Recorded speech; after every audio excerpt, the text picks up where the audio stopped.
నమో వెంకటేశాయ. తిరుమల క్షేత్రము శేషాచలమను శ్రీ వరహాస్వామిదైతే శ్రీ మహావిష్ణువు తిరుచానూరు అమ్మవారి కోసం వచ్చినప్పుడు తిరుమల క్షేత్రానికి వైకుంఠవాసుడు వెంకటేశ్వరుడు చేరుకున్నప్పుడు పుట్టలో నిద్రిస్తాడు. అప్పుడు అక్కడ ఒక గొల్ల కాపరి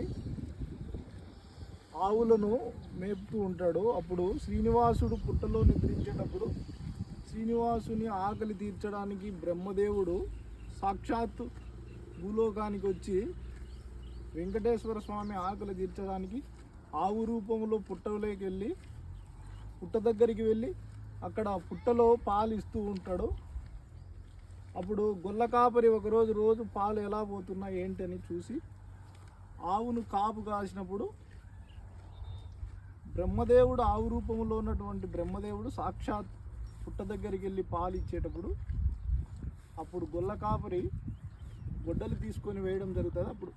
అప్పుడు వెంకటేశ్వరుడు పుట్టలో నుంచి నా కోసం ఆవుకు దెబ్బ తగులుతుందని పుట్టలో నుంచి ప్రత్యక్షమై బయటకు వచ్చినప్పుడు ఆ గొడ్డలి ఇక్కడ గడ్డం దగ్గర తగలడం జరుగుతుంది. అప్పుడు వెంకటేశ్వరుడు తొలి దర్శనం గొల్ల కాపరికి ఇచ్చినప్పుడు ఇప్పటికీ అప్పటికి ఎప్పటికీ గొల్ల కాపరే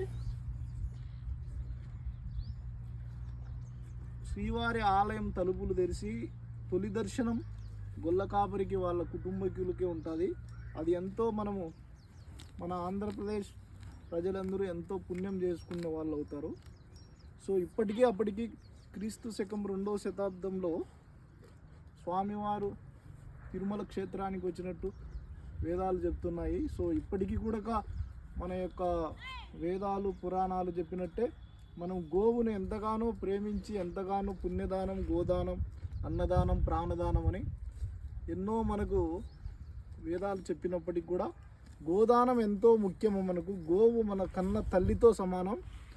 గోవును ప్రేమించి గోవుకు ప్రతిరోజు పూజ చేసి మనము పూజిస్తే ఎన్నో పాపాలు పోతాయని శ్రీ మహావిష్ణువు సాక్షాత్తు మనకు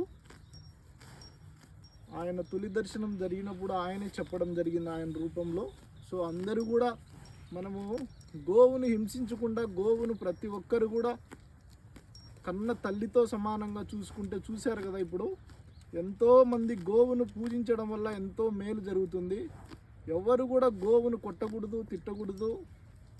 మనకు చేతనంత వరకు ఉపకారం చేయకపోయినా అపకారం చేయకూడదు అనేది మన యొక్క నా నమ్మకము. సో ఆవును ప్రతి ఒక్కరు పూజించండి.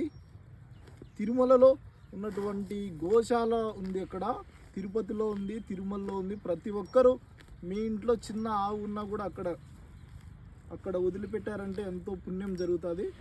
సో అందరూ కూడా గోవును పూజించవలసిందిగా కోరుకుంటున్నాను. ఓం నమో వెంకటేశాయ.